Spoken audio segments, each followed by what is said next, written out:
Direct postmortem direct जन्नत sir तन से जुदा ಇವ್ರಿಗೆಲ್ಲ ಯಾರು ಕೊಟ್ಟಿರೋದು ಇದೆಲ್ಲ ಇದು ಇದು ಇದು ಧರ್ಮದ ಗುತ್ತಿಗೆ ತಗೊಂಡು ಇವರು ನೈತಿಕ ಪೊಲೀಸ್ ಗಿರಿ ಮಾಡಕ್ ಬರ್ತಾರೆ ಇವರೆಲ್ಲ. ಆಲ್ ರೈಟ್, ಈ ಬಗ್ಗೆ ಮಾತಾಡೋದಕ್ಕೆ ನಮ್ಮ ಜೊತೆಗೆ ಈ ಒಂದು ಪ್ರತಿಭಟನೆ ಹಮ್ಮಿಕೊಂಡಿರುವಂತಹ ಜಾಯಿಂಟ್ ಆಕ್ಷನ್ ಕಮಿಟಿಯ SS ಖಾದ್ರಿ ಅವರು ಜಾಯ್ನ್ ಆಗಿದ್ದಾರೆ. ಸರ್ ನಮಸ್ತೆ. ಮೇಡಮ್ ಕೇಳಿಸ್ತಾ ಇದೆಯಾ ಸರ್?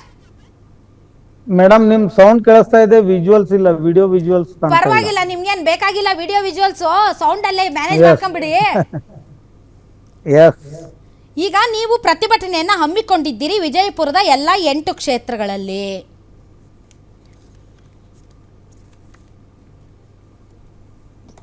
ಕಾಂಗ್ರೆಸ್ ಪಕ್ಷದ ಎಲ್ಲ MLAಗಳು MLCಗಳು ಮತ್ತು ಸಚಿವರುಗಳು ಈ ಪ್ರತಿಭಟನೆಗೆ ಭಾಗಿಯಾಗಬೇಕು ಅಂತ ಹೇಳಿದ್ದೀರಿ. ಇದೇನು ವಾರ್ನಿಂಗಾ?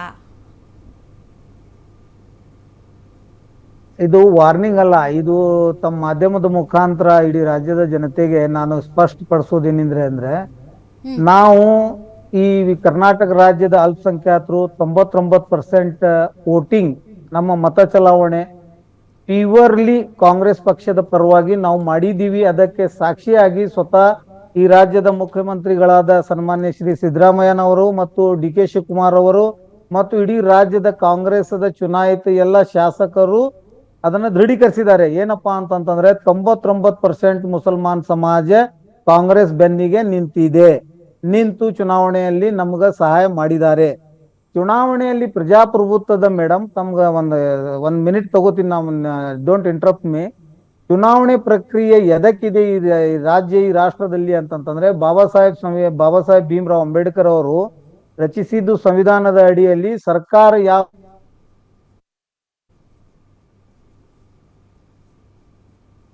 ಚುನಾವಣೆ ನಡೆಸಲಾಗುವುದು.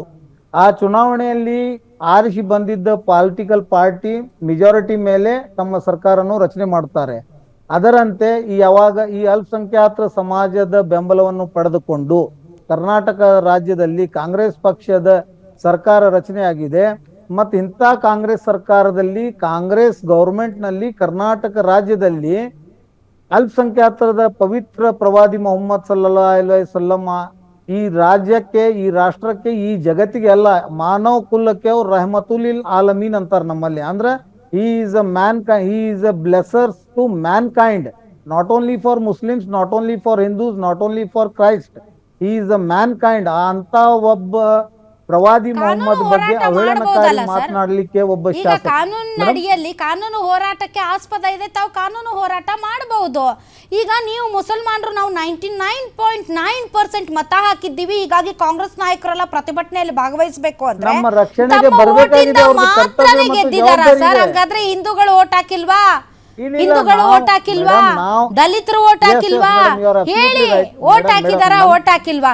ನಾಳೆ ಅವರು ಕೂಡ ಯಾರೋ ಒಬ್ಬ ನಮ್ ಜಾತಿಯವನ್ ಬೈದ್ಬಿಟ್ಟ ಅಂತ ನೀವು ಬಂದು ನೀವೆಲ್ಲ ಪ್ರತಿಭಟನೆಗೆ ಬನ್ನಿ ಅಂದ್ರೆ ಬೇರೆ ಕೆಲಸ ಇರಲ್ವಾ ಸರ್ಕಾರದಲ್ಲಿರುವಂತ ಸಚಿವರುಗಳಿಗೆ ಮತ್ತು ಸರ್ಕಾರದ ಭಾಗವಾಗಿರುವಂತ ಶಾಸಕರುಗಳಿಗೆ? ಮೇಡಮ್ ನೀವು ಪ್ರಶ್ನೆ ಕೇಳಿದ್ರಿ, ಅದಕ್ಕೆ ಉತ್ತರ ಕೊಡ್ತೀನಿ. ಕೇವಲ ಈ ರಾಜ್ಯ ಸರ್ಕಾರ ರಚನೆ, ಈಗ ಸರ್ಕಾರ ರಚನೆ ಆಗ್ಬೇಕಾಗಿದ್ರೆ ಕೇವಲ ಮುಸ್ಲಿಮರ ಮತಗಳನ್ನು ತಗೊಂಡು ರಚನೆ ಆಗಿಲ್ಲ. ಆದರೆ ಆ ಸರ್ಕಾರ ರಚನೆ ಆಗುವಲ್ಲಿ ಪ್ರಮುಖ ಪಾತ್ರ ನಮ್ದಿದೆ. ಆದ್ರೆ ಪಾಲ್ದಾರಿಕೆಯಲ್ಲಿ ಪ್ರಮುಖ ಪಾತ್ರ ಇರಬೇಕು. ಮುಸಲ್ಮಾನರದಷ್ಟೇ ಪ್ರಮುಖ ಪಾತ್ರ ಇಲ್ಲ, ಪ್ರಮುಖ ಪಾತ್ರ ಎಲ್ಲಾ ಜಾತಿ ವರ್ಗದವ್ರಿಗಿದೆ ಮೇಡಮ್, ನೋ ಡೌಟ್. ಎಲ್ಲಾ ಜಾತಿ ವರ್ಗದ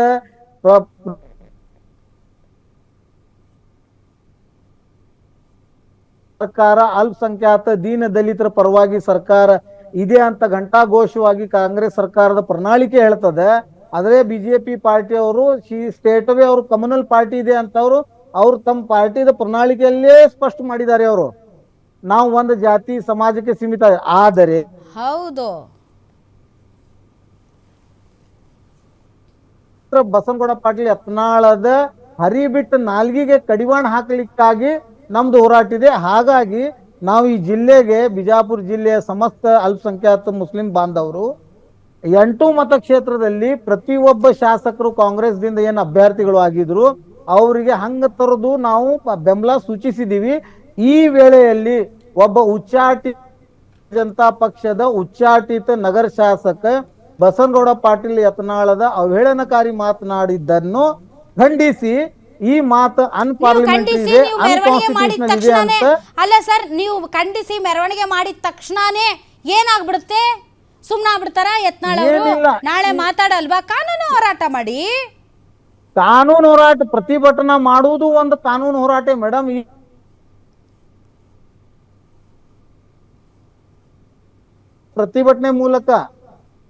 ಪ್ರತಿಭಟನೆ ಮಾಡ್ಲಿಕ್ಕೆ ಇವ್ರನ್ನು ನಾವು ಆಹ್ವಾನಿಸಿದೀವಿ. ಯಾಕಂದ್ರೆ ನೀವು ಚುನಾವಣೆ ಕಣದಲ್ಲಿ ಇದ್ದಾಗ ನಾವು ನಿಮ್ಮ ಹೆಗಲಿಗೆ ಹೆಗಲು ಕೊಟ್ಟು ನಿಂತಿದ್ದೀವಿ. ಇವಾಗ ನಮ್ಮ ಧರ್ಮದ ಮೇಲೆ ಕಷ್ಟ ಬಂದಿದೆ, ನಮ್ಮ ಧರ್ಮದ ವ್ಯವಸ್ಥಾಪಕರಾದ ಪ್ರವಾದಿ ಮೊಹಮ್ಮದ್ ಮೇಲೆ ಇವರು ಅವಹೇಳನಕಾರಿ ಮಾತನಾಡಿದೆ, ಅವರನ್ನು ಖಂಡಿಸುವುದು ಆಯ್ತು ಸರ್, ಅತಿ ಕರೆಕ್ಟ್. ಆಯ್ತು, ಅವಶ್ಯಕತೆ ನಿಮ್ಮ ಇದೆ. ಪ್ರಕಾರ ಈಗ ಹಾಗಾಗಿ ಪ್ರವಾದಿ ಮೊಹಮ್ಮದ್ ನಾವೆಲ್ಲ ಪೈಗಂಬರ್ ಅವರ ವಿರುದ್ಧ ಅವಹೇಳನಕಾರಿ ಹೇಳಿಕೆಯನ್ನ ಯಾರು ಸಹಿಸಲ್ಲ, ಹಿಂದೂಗಳು ನಾವು ಕೂಡ ಸಹಿಸಲ್ಲ. ಅದೇ ರೀತಿ ಯಾರೂ ಹಿಂದೂಗಳೆಲ್ಲ ಸಹಿಸಲೇಬಾರ್ದು ಒಟ್ಟಾಗಿ ಈಗ ಹಿಂದೂಗಳೆಲ್ಲ ಒಟ್ಟಾಗಿ ಈಗ ಅವನು ಯಾವನೋ ಕಿಡಿಗೇಡಿ ಹೇಳಿದ್ನಲ್ಲ, ಗುಸ್ತಾಕೆ ನಬಿಗೆ ಏಕಿ ಸಜಾ ಸರ್ ತನ್ಸೆ ಜುದಾ ಅಂತ ಹಿಂಗೆಲ್ಲ ಅಂತಾರೆ ನಮ್ಮನ್ನ. ಬನ್ನಿ ನಾವು ಎಲ್ಲ ಒಟ್ಟಾಗಿ ಹಿಂದೂಗಳೆಲ್ಲ ಪ್ರತಿಭಟನೆ ಮಾಡೋಣ ಅಂತ ಅವರೆಲ್ಲ ಪ್ರತಿಭಟನೆ ಮಾಡೋದು, ನೀವು ಪ್ರತಿಭಟನೆ ಮಾಡೋದು. ಹಿಂಗಾದಾಗ ಸರ್ ಕೋಮು ಸೌಹಾರ್ದತೆ ಕೆಡೋದಿಲ್ವಾ? ಸಮಾಜದ ಸ್ವಾಸ್ಥ್ಯ ಹಾಳಾಗೋದಿಲ್ವಾ? You are absolutely right. ಆ ಕಿಡಿಗೇಡಿಗೆ ನಾವು ತಕ್ಷಣನೇ ಎಲ್ಲ ಮುಸ್ಲಿಂ ಸಮಾಜ ಅವರು ಅದನ್ನು ಮಾಧ್ಯಮದ ಮುಖಾಂತರ ಮತ್ತು ಜಿಲ್ಲಾಧಿಕಾರಿ ಕಚೇರಿಗೆ ನಾವು ದೌಡಾಯಿಸಿ ಆ ಹೇಳಿಕೆಗೆ ಮತ್ತು ಮುಸ್ಲಿಂ ಸಮಾಜಕ್ಕೆ ಯಾವುದೂ ಸಂಬಂಧ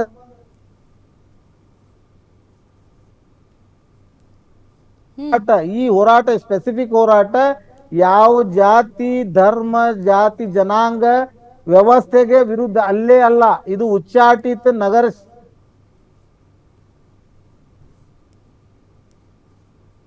ಒಂದು ಮೆಸೇಜ್ ಕೊಡ್ತಾ ಇದ್ದೀನಿ. ಪದೇ ಪದೇ ನಗರ ಶಾಸಕ ಬಸನಗೌಡ ಪಾಟೀಲ್ ಯತ್ನಾಳ್ ಅವರು ನಾನು ಹಿಂದುತ್ವವಾದಿ, ನಾನು ಪ್ರಖರ ಹಿಂದುತ್ವ ಲೀಡರ್ ಅಂತ ಹೇಳ್ತಾ ಇದ್ದಾರೆ. ತಮ್ಮದೇ ಮಾಧ್ಯಮದ ಮುಖಾಂತರ ನಾನು ಕೆಲವು ಫೋಟೋ ಮತ್ತು ವಿಡಿಯೋ ಬಿಡುಗಡೆ ಮಾಡ್ಲಿಕ್ಕೆ ಇಚ್ಛೆಗಳು ಅದೀನಿ. ಅವರೇ ಸರ್ ಅದು ಯಾಕೋ ನಿಮ್ಮದು ಫ್ರೀಸ್ ಆಗ್ತಾನೆ ಇದೆ. Thank you very much Kadri sir, ತಾವು ಇಷ್ಟೊತ್ತು ಕಾರ್ಯಕ್ರಮದಲ್ಲಿ ಹಾಂ ಏನೋ ಹೇಳ್ತಿದ್ದಾರೆ ಅವರು. ಒಂದೇ ಮಿನಿಟ್ ಮೇಡಮ್ ಒಂದೇ ಮಿನಿಟ್ ಹೇಳ್ತೀನಿ. ಇವರು ಈ ರಾಜ್ಯದ ಜನತೆಗೆ ಏನು ಮುರುಕು ಮಾಡ್ತಾ ಇದಾರೆ ಹಿಂದೂ ಸಮಾಜದವರಿಗೆ, ನಾನು ಈ ಮಾಧ್ಯಮದ ತಮ್ಮದ ಗ್ಯಾರಂಟಿ ನ್ಯೂಸ್ ಮಾಧ್ಯಮದ ಮುಖಾಂತರ ಇಡೀ ರಾಜ್ಯದ ಹಿಂದೂ ಸಮಾಜದ ನಮ್ಮ ಬಾಂಧವರಿಗೆ ಒಂದು ನೇರ ಮೆಸೇಜ್ ಕೊಡ್ಲಿಕ್ಕೆ ಬಯಸ್ತೀನಿ. ಇವರು ಹಿಂದುತ್ವ ಅಂತ ಎಜೆಂಡಾ ಹಿಡ್ಕೊಂಡು ಈಗ ಬಿಜೆಪಿನೂ ಕೈ ಬಿಟ್ಟು ಎಲ್ಲರಿಗೆ ಕೈ ಬಿಟ್ಟು ಸ್ವತಂತ್ರ ಓಡಾಡ್ತಾ ಇದ್ದಾರೆ. ಇವ್ರಿಗೆ ಮೂರ್ಖ ಅಂತ ಹೇಳಲಿಕ್ಕೆ ಯಾಕಂತಂದ್ರೆ ಮೊನ್ನೆ ಒಂದು ಕಾರ್ಪೊರೇಟ್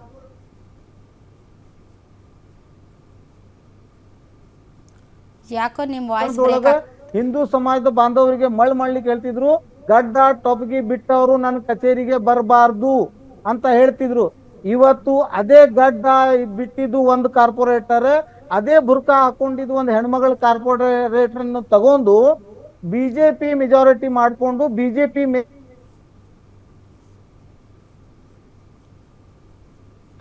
ಮತ್ತು ರೀಜನಲ್ ಕಮಿಷನರ್ ಇವರು ಮಾಡಿರುವುದ ಕುತಂತ್ರಕ್ಕೆ ಕಡೆಗಣಿಸಿ ಇಡೀ 35 ಮಂದಿ ಕಾರ್ಪೊರೇಟರ್ಸ್ ಅನ್ನು ಡಿಸ್ಕ್ವಾಲಿಫೈ ಮಾಡಿದ್ದಾರೆ. ಆದ್ರೆ ನಾನು ಥ್ಯಾಂಕ್ ಯು ವೆರಿ ಮಚ್ ಕಾದ್ರಿ ಅವರೇ, ಎಷ್ಟೊತ್ತು ತಾವು ಕಾರ್ಯಕ್ರಮದಲ್ಲಿ ಭಾಗವಹಿಸಿದ್ರೆ.